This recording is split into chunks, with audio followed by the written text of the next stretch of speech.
قال ايه الهانم اختها جايه عشان تتاكد بنفسها ان انا اب الاربع عيال امهم ميته وبجري عليهم، عشان لما تتاكد هصعب عليها فترجعني الشغل. طب ممكن تهدى؟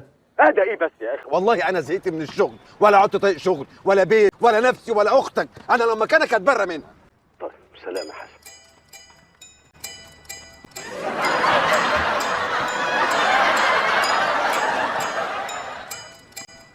لا انا قادر على بعدك عني وانا بسمع كلمه اكتر مني. لا انا قادر على بعدك عني وانا بسمع كلمه.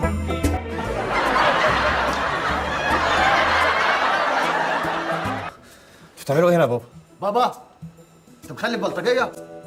لا ما بابا البنت دي ضعف.